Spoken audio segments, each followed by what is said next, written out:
Hey everyone, welcome back to AWM Insights, where we cover all things investing. Along the way, we will debunk the lies sold by Wall Street, the myths of the cocktail party stock tips, and of course, provide you with the latest evidence-backed insights to help you capture the returns that you deserve. Brandon, what I want to jump into this week is earnings season is coming, and I actually don't think most people even know what earnings seasons is. It's something that we see on CNBC and across the Wall Street Journal and a lot of these financial publications, that this is supposed to be some big moment and some big excitement. And my question for you is, as an investor, what is earnings seasons and what should I do about it? It's a great question, Eric. I mean, earnings season really is quite simply when companies report their earnings for the quarter. So at the end of each quarter, financials are produced and people, report on how the quarter went previously.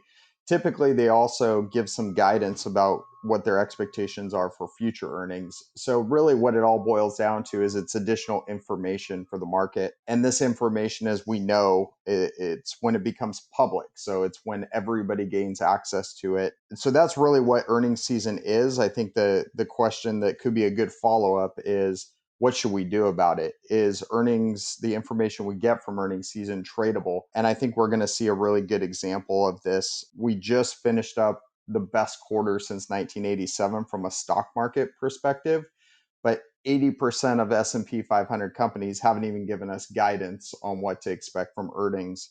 So basically what that tells us is that we're not, as a market, trading on any expectations from earnings.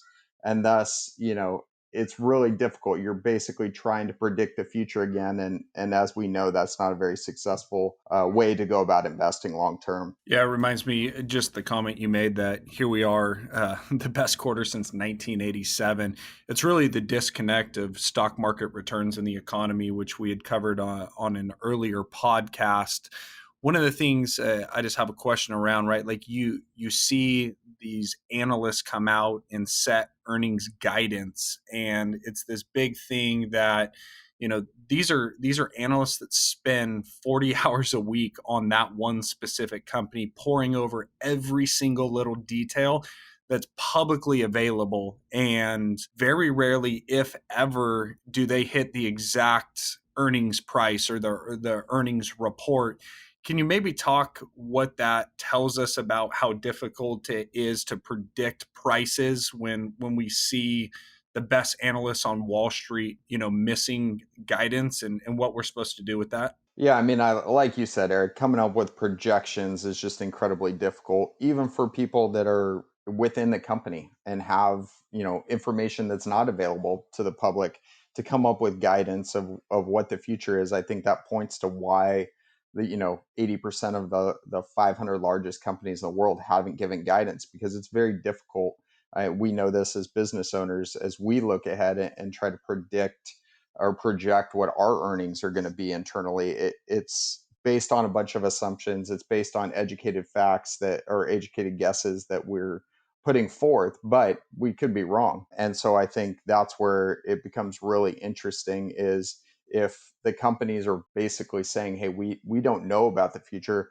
I would find it hard pressed to put a lot of faith in an analyst that's going to say, hey, I have a pretty good idea on what's going to happen with a company, especially if that company can't project it itself. So, I think it goes back. We're going to get a ton of information when earnings do come out. That's great, right? And we'll see markets adjust. Right now, I think general sentiment is that we're going to have a tough earnings season, just given everything that's going on in the world right now, and that we're challenged with. But if earnings come out better than that general, consensus for a company, it's probably going to rally, or vice versa. And that doesn't always hold true. There could be a company that comes out with earnings that is greater than what we all expect them to do, but we look at it and they give us some future guidance. They think they might be impacted. The stock might fall. So we'll see rapid, changes based on the information that becomes available. Again, it just goes back to, can we trade upon that? And there is no reliable way to trade upon that information in our view. Yeah, I actually think of something else that's helpful to share with the audience is, on one of our other podcasts, the Athlete CEO podcast, we've had the privilege to to interview the one of the chief marketing officers of Facebook or the CEO of Trinity Capital, publicly traded company.